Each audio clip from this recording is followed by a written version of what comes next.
Ele está o tempo todo buscando queijo e fugindo do gato. Né? Só que a gente fica a vida inteira nesse labirinto sem se tocar de quem é o cara que coloca o queijo. Entendeu? De quem é o cara que coloca o gato atrás para correr atrás da gente. De quem é que colocou a gente nesse labirinto. Só no momento que a gente começa a parar de buscar o queijo e começar a se relacionar com a mão do cientista que está colocando o queijo, é que a gente descobre que existe um outro vetor, existe uma outra natureza na humanidade, existe um outro propósito aqui na Terra, né? E aí a gente começa a entender o verdadeiro e o falso.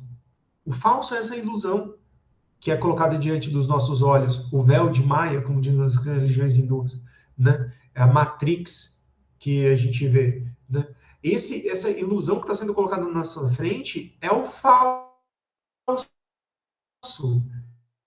É tudo que é falso, né? E a gente tem que buscar o que é verdadeiro. São as coisas do nosso Senhor, as coisas do Criador. O bem. Né? É bem nada em troca. Se ele quiser colocar a vida orar na mão para eu ficar lendo, beleza, já vamos falar sobre desapegado ao materialismo. Se Deus quiser me colocar numa situação de pobreza com uma Torá na mão, que ele me dê força para eu ler essa Torá todos os dias e poder continuar buscando ele, mesmo na situação de pobreza.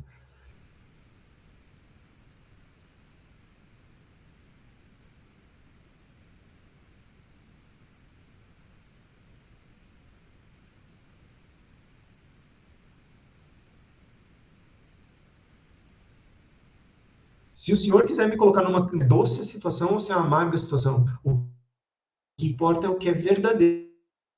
É verdadeiro o que eu estou fazendo? Beleza. É falso? Então eu tenho que mudar. Eu estou indo pelo meu egoísmo, eu estou indo pelas coisas que eu quero.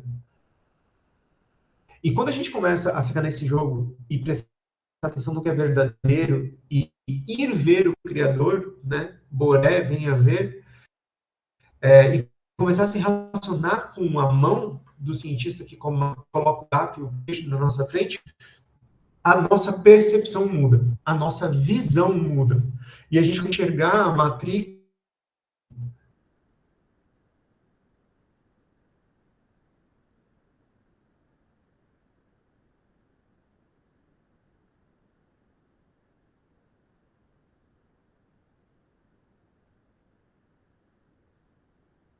do materialismo. Você está querendo se desapegar do materialismo porque você acredita que isso é bom? Porque você acredita que isso é de Deus? Por quê? Né? Porque você acredita que talvez esse é o jeito certo de alcançar a espiritualidade? De repente,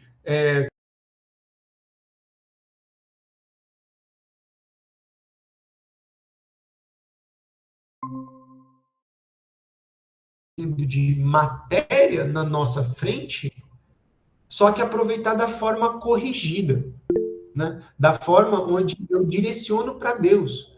Pessoas gananciosas, beleza, mas as pessoas são gananciosas? Que pessoas? Se todas elas são você. Se você está vendo a ganância no olhar do outro, vale olhar o teu coração.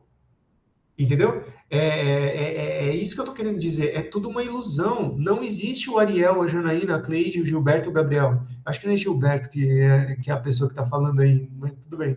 Né? Não existe. É só uma pessoa falando com Deus. Eu agora estou falando com os irmãos, mas eu estou acreditando que eu estou falando com Deus aqui. Para mim não existe diferença. Se eu olho para uma pessoa, e eu vou falar de coisas minhas, tá? Pessoais, assim. Se eu olho para uma pessoa e vejo dureza na fala dela, firmeza em excesso, uma fala agressiva, quer dizer que isso está dentro do meu coração. Então, como que eu posso fazer para agradar o meu Criador? Eu estou estudando agora comunicação não violenta. Porque eu quero corrigir o outro? Não, nada disso. Não existe outro. Porque eu quero corrigir o meu coração para falar com o meu Criador de uma forma mais amável, mais carinhosa, melhor, né? E ainda está no plano material. Nem sei se é isso que Deus quer. Às vezes Deus quer que eu seja violento mesmo. Deus precisa colocar pessoas violentas na minha frente porque eu preciso da intensidade de um belo murro dado na minha cara para eu entender onde eu estou errando. Entende? É perfeito, é perfeita. A obra do Criador é perfeita o tempo todo. As pessoas que estão enricadas e têm muito dinheiro, qual que é a obra delas? Praticar a caridade, porque assim ela consegue equilibrar a balança e trazer justiça. Justiça, em hebraico, é tzedakah, que é a mesma palavra que é usada para caridade. Então, quando uma pessoa que tem pouco dinheiro, e Deus criou a pessoa com pouco dinheiro porque Ele quer que a pessoa tenha pouco dinheiro, e uma pessoa muito rica aparece e ela pode estender a mão, ali está se formando a caridade. Sem uma ofensa, não existe o perdão. Se a gente tira a ofensa e erradica a ofensa do mundo, ninguém mais vai poder ter a qualidade do perdão que Deus tem, que está querendo passar para a gente toda vez que alguém ofende você. Toda vez que alguém me ofende. Se não tem um pobre, não existe a oportunidade de um rico fazer a caridade. E ele receber a caridade e a pessoa receber a caridade de uma mão estendida. Né? Poxa, espero que eu não tenha ofendido ela fazendo a reunião. Bem, né? Ofensa e perdão. Então aí. Não, fica tranquilo.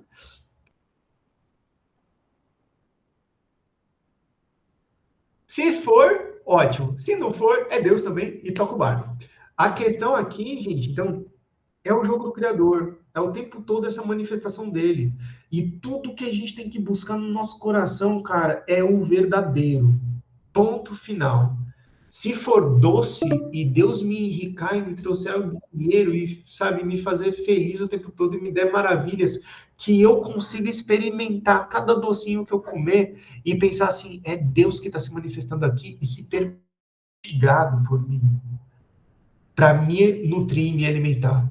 Se Deus me der uma mulher, quando Deus me der uma mulher, bom, que eu possa servir e ser uma só carne com ela, porque a minha vida vai ser inteira para ela. Deus me deu uma filha, que minha vida seja inteira para ela. Então, mesmo que seja amargo, se Deus quiser me crucificar, vamos lá. Eu não sei se eu vou aguentar, mas vamos lá. Entendeu? É amargo, mas é verdadeiro. Então tá valendo. É doce, mas é verdadeiro. Então tá valendo. É doce, mas é falso. Para, pensa de novo, escrutina, analisa o que está tendo no teu coração, por que você está sentindo isso, por que você está querendo isso.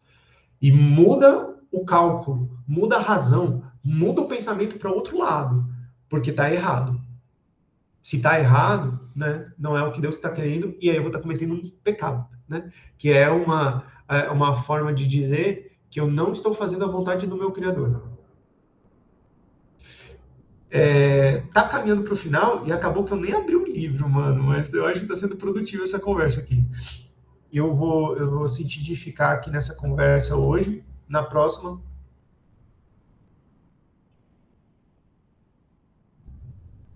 Tá bom.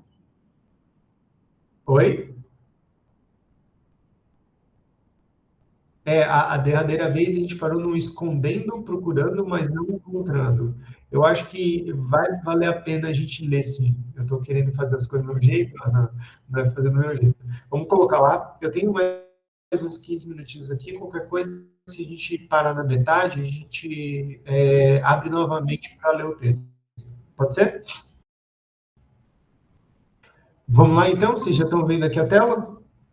Está abrindo? Vou ajeitar aqui a tela para ficar bom para todo mundo ver. Apareceu.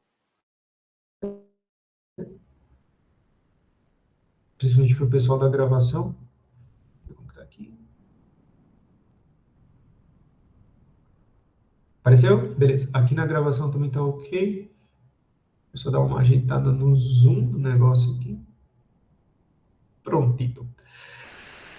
Então, né, para não fugir do foco onde a gente lê o livro de um cabalista que sabe o que está falando sobre a espiritualidade, né? Eu acho que eu já passei bastante coisa aqui para vocês pensarem durante a semana. Vamos começar o texto. Cleide, a senhora se importa de ler o primeiro parágrafo para a gente? O que você acha? Vamos lá? Cleide, está me ouvindo? Cadê a Cleide? Sim, peraí. Ah, como é bom leitura labial. Desculpa, que eu estava Então, meio vamos lá. deitada. mas não encontrando. Vamos lá. O nível de egoísmo da humanidade manteve-se crescendo, com cada nível nos dirigindo para cada vez mais longe da natureza, do Criador. Na Kabbalah, a distância não é medida em centímetros ou metros, é medida em qualidades. A qualidade do Criador é a perfeição, a coerência e a doação, mas é apenas possível senti-lo quando compartilhamos das mesmas qualidades dele. Se eu sou centrado em mim mesmo, não há como eu poder me conectar a algo tão perfeito e altruísta como o Criador. Seria como se eu tentasse ver outra pessoa enquanto estamos um de costas para o outro. Jana? Continua? Vou passar para Jana.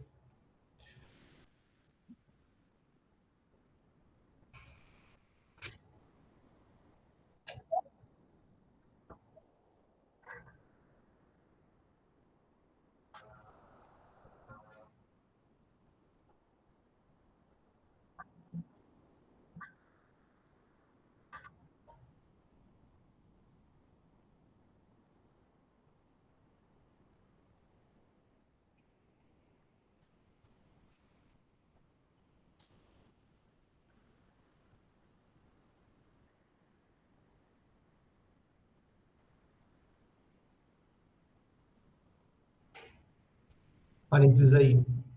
Tá entendendo agora por que a lei da atração não funciona? A lei da atração é só um braço, uma ferramenta que existe, que você pode usar a Kabbalah e ela é muito mais ampla do que a lei da atração. A lei da atração é uma das leis, entende?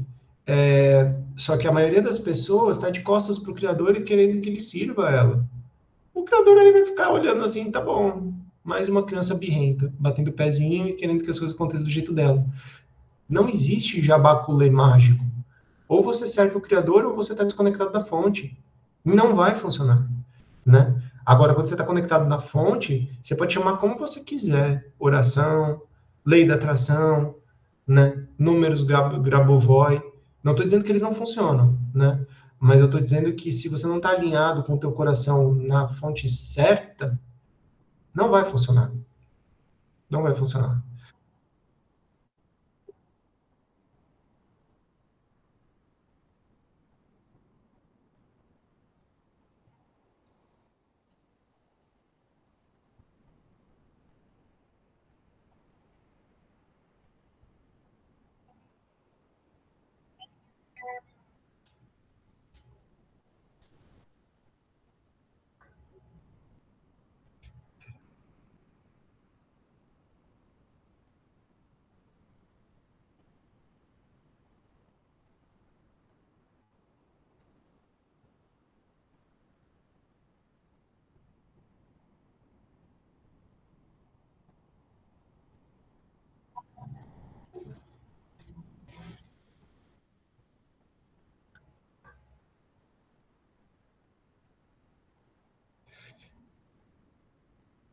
Você falando me lembrou aquele meme, né? Duas pessoas sentadas numa janelinha, aí tinha, tipo, duas placas. A verdade ou uma mentira, a verdade amarga ou uma mentira doce.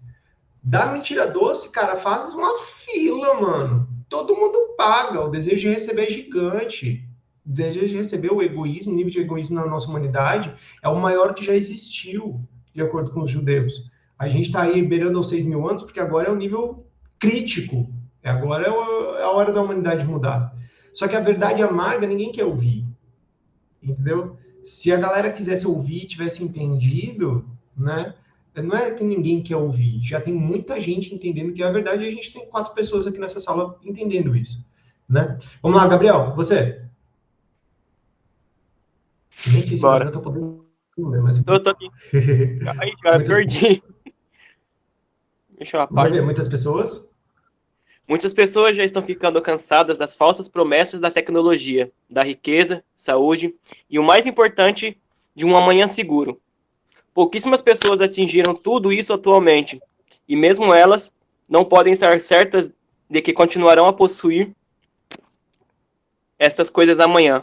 Mas o benefício destes estados é que eles nos forçam a examinarmos nossa direção. Eu me perdi de novo, meu Deus. E perguntarmos. Calma aí, a gente também... Mas o benefício desse estado é que eles nos forçam a examinarmos nossa direção e perguntarmos: não seria possível que estivéssemos trilhando o caminho errado todo esse tempo? Particularmente hoje, conforme apercebemos a crise e o impasse que estamos encarando, nós podemos abertamente admitir que o caminho que nós tínhamos escolhido é uma rua sem saída. Ao invés de compensarmos nossa autocentrada posição, a natureza, escolhemos a tecnologia, nós desviamos... Vixe, minha leitura está muito boa, hein? Nós deveríamos ter mudado o nosso egoísmo para o altruísmo e, consequentemente, para uma união com a natureza. Na Kabbalah, o termo utilizado para esta mudança é tikkun, correção. Compreender nossa oposição ao Criador significa que precisamos nos conscientizar sobre a divisão que ocorreu entre nós, seres humanos, há 5.000 anos atrás. Isto é chamado de o reconhecimento do mal. Não é fácil, mas é o primeiro passo para a saúde e felicidade verdadeiras. A crise global... Não quer continuar? Tá bom. Não, vamos parar por aqui, senão vai ficar muito tarde. Mas o que eu quero comentar sobre isso, né? Nas derradeiras aulas, nos derradeiros encontros, né? A gente aprendeu que 5.000 anos atrás teve um cara chamado Abraão, que foi o primeiro cara que recebeu Deus, que escutou Deus, foi atrás do cara lá na Babilônia, e ele começou a juntar todas as pessoas que tinham um coração parecido, que tinham um coração em equivalência de forma, que é um outro termo da Kabbalah, que tinham corações com qualidades parecidas, né? E que queriam entender e aprender. Ele foi chamando todo mundo para a tenda dele e foi ensinando a Kabbalah. Foi aí que nasceu a Kabbalah. Foi quando Kabbalah em hebraico significa receber. Então, se você entrar num aeroporto, vai estar lá escrito Kabbalah, que é a entrada das pessoas. Então, ele, 5.000 anos atrás, perguntou para o sol quem controlava ele. Porque ele entendeu que tinha uma coisa além. E aí ele ficou, acho que 80 anos, né, diz a Torá oral, porque tem uma Torá escrita, que é a Bíblia, e tem a Torá oral, que é a passada pelos sábios judeus. Ele ficou 80 anos perseguindo essa resposta, né, até uma hora que ele ouviu uma voz. Aí ele obedeceu, e essa voz se apresentou, que era Deus. E ele começou a passar para as pessoas, assim como eu estou passando aqui agora, assim como passaram para mim, começou a transmitir o ensinamento da Kabbalah para frente.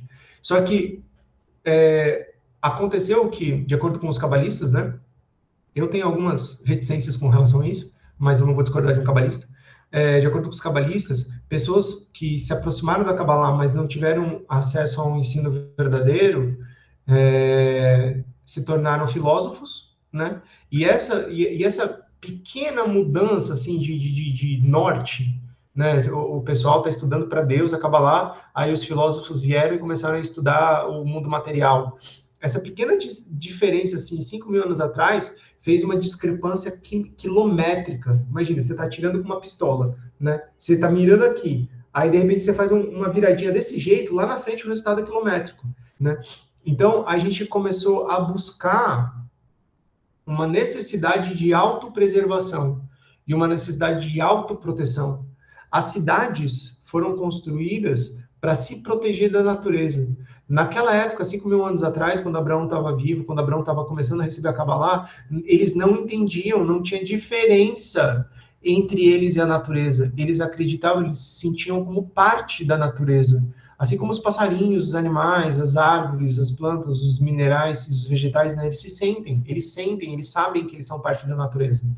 Só que depois de um tempo o egoísmo foi evoluindo, crescendo, e a gente foi se separando da natureza e se protegendo, entre paredes, né, entre tetos, tal, e se protegendo. E essa divisão foi a divisão que aconteceu 5.000 anos atrás, das pessoas que se conectavam com a natureza, que natureza em hebraico também é uma outra palavra para Criador, para Deus, né? Toda vez que você lê natureza com N maiúsculo aqui, ele está falando do Criador, da união com o Criador. para as pessoas que queriam se proteger da natureza e se sentiam separadas e diferentes da natureza, né? Então, a nossa busca interna é uma busca de voltar a essa comunhão com o Criador, de caminhar, ir e ver essa união com a natureza, né? Essa é uma mudança de norte interno do coração. E ele fala que acaba mudando também o vetor de dentro do nosso coração. Ao invés de a gente ser para a gente começa a mudar o vetor para ser para o outro. E quando a gente começa a ser para o outro, a gente começa a ser altruísta e começa a entender os verdadeiros valores e qualidades que o Criador está tentando ensinar para a gente. A verdadeira união, a verdadeira amizade, a verdadeira família. Fala aí, Cleide, o que você falou? Eu estou lendo Tikkun. Beleza. Tikkun significa correção. Essa inversão de vetores, inversão de valores para o outro é o Tikkun, né? E é doloroso, não é tão fácil, né? Eu espero que seja a internet, mas se não for a internet, eu falando da ganância estar no coração de uma outra pessoa, né? Para clarear, porque eu vejo as maldades que estão dentro do meu coração, eu também vejo a ganância dentro do meu coração, só não me incomoda tanto, né? É uma coisa que dói. É uma coisa que dói, né? A gente tem 1 minuto, mas Tikkun é um bom começo de se pensar. Aonde eu preciso corrigir dentro de mim? O que eu preciso corrigir dentro de mim? Olhar para a fossa e começar a limpar. Gente, beijo.